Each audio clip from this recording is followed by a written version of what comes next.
Thank you. So what I wanted to do is a broad overview of the studies we've had over the last 20 years and see what we've learned. So starting off, some foundational studies.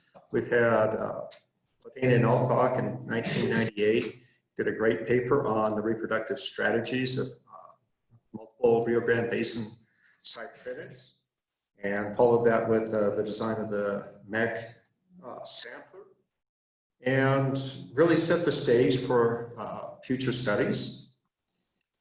One of the things that's important to realize is specific gravity determines, or is a parameter for where the egg is in the water column. This is often determined by dropping an egg into a column of water of a specific temperature, timing how long it takes to drop to the bottom. So that's an important piece of physics to keep in mind. Four of the species from the Rio Grande have been extirpated, and these are what we call pelagic broadcast spawners. They persist in the Pecos River, and that is also an important piece of information as we move forward. I also wanted to point out that the breadth of studies I'm going to talk about today are like the blind men trying to describe an elephant. Each one describes something valid about the silvery minnow, but they all are describing something different, and that's a piece to keep in mind as well. And one of my favorite quotes from Platini and Altenbach is, "The silvery minnow is the only member of this pelagic broadcast spawning group to persist in the middle Rio Grande." And that makes it different from the fish that are found in the Pecos and throughout the Great Plains. And that's a really tough question to answer. I'm not sure we've gotten there yet. And then finally, analogies are not observations. It's really important to focus on what we see in the wild and not try to make the silvery minnow act like other fish.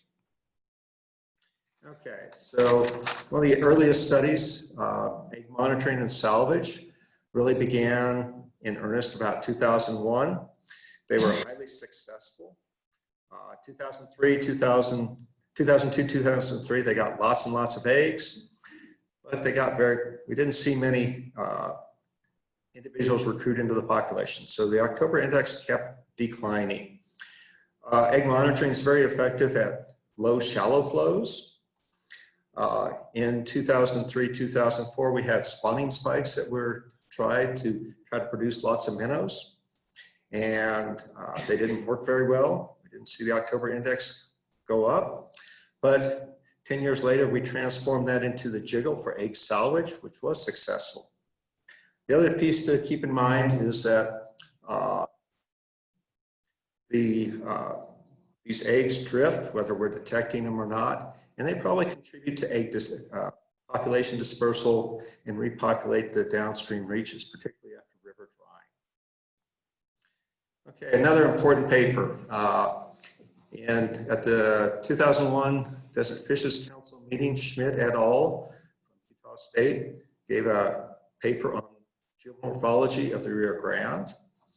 And that really pointed out the importance of geomorphology in floodplains for the Rio Grande, and has been a foundation for habitat restoration and management for the silvery minnow since then.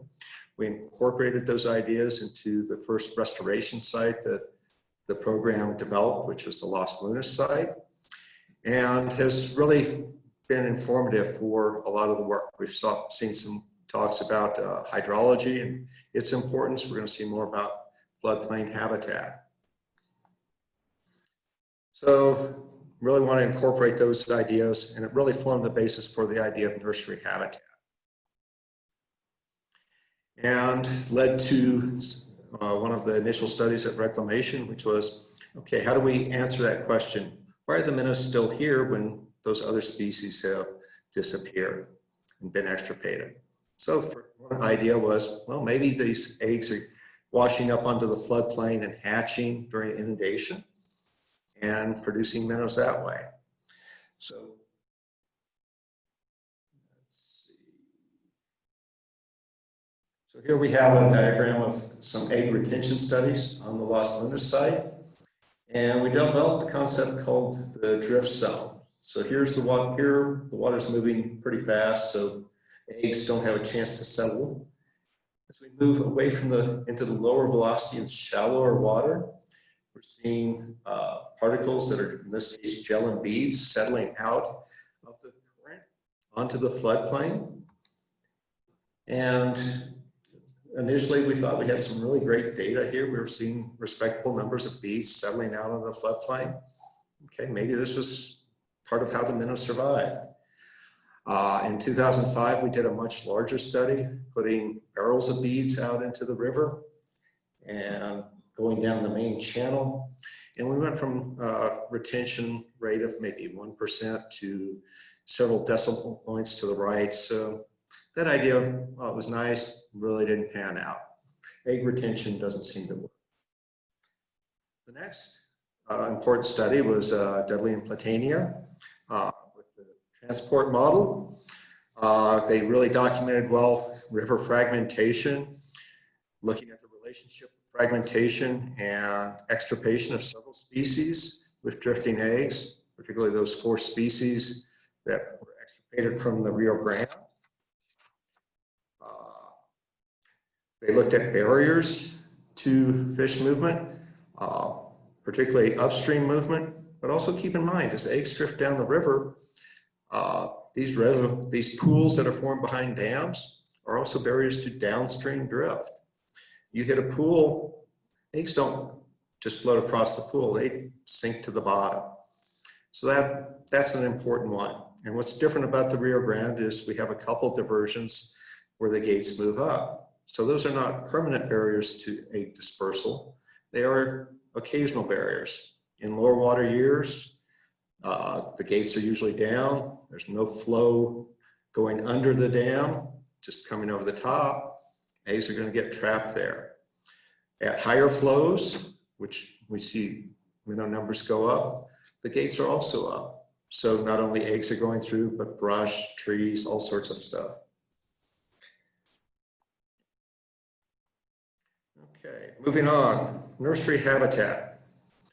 A number of studies have come out in the last 10 or 15 years, including looking at larval and juvenile silvery minnow. Ellison Pease did some great work, Hugo Magana.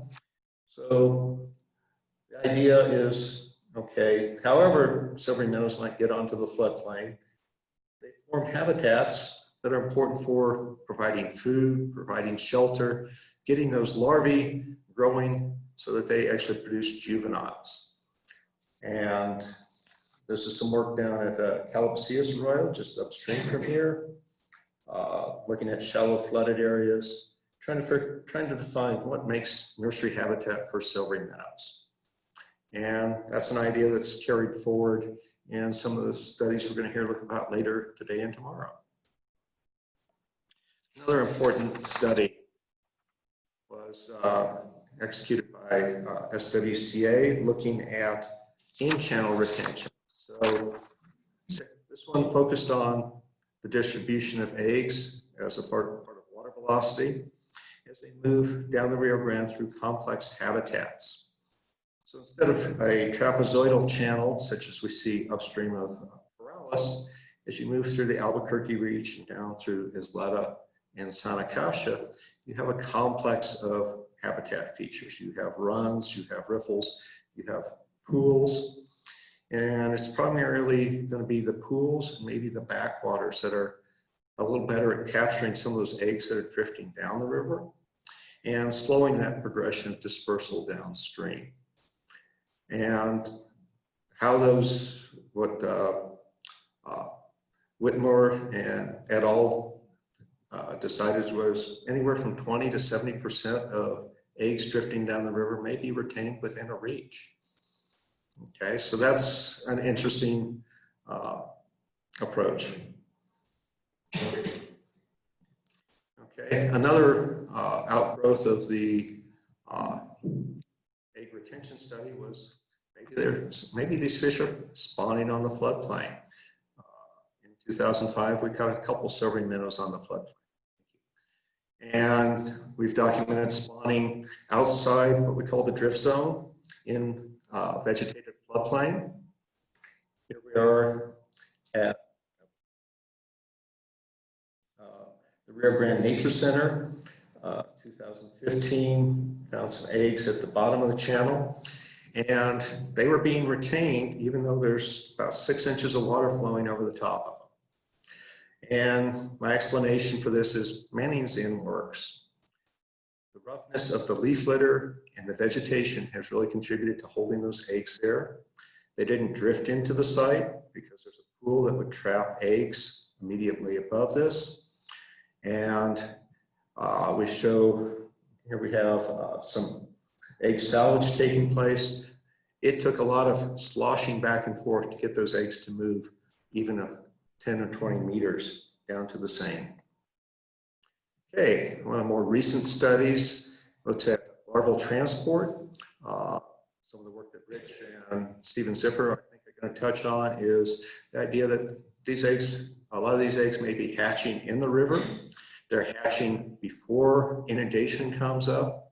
So it's not the eggs that are moving onto the floodplain, it is the larvae themselves that are moving onto the floodplain. And that creates some opportunities for understanding floodplain inundation and environmental flows. So this is consistent with egg drift and retention. It complements floodplain spawning, still focuses on floodplain habitat as being essential.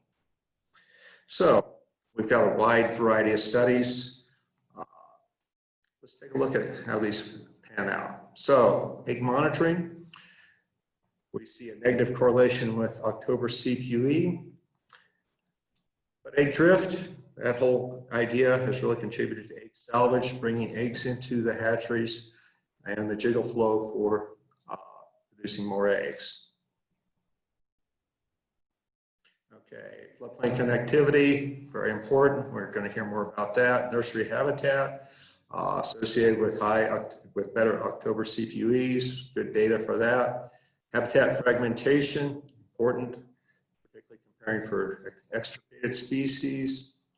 Floodplain retention, that's probably the one hypothesis. It's such a load, not worth pursuing. In-channel egg retention, looks like a valid process. Adult movement, patchy egg distribution onto the floodplain. Larval transport, we got great preliminary data. So which of these contribute to effective management? Most of them. And with that, these studies were conducted by many agencies, lots and lots of researchers, lots and lots of work. Thanks to everyone for their contributions. And are there any questions?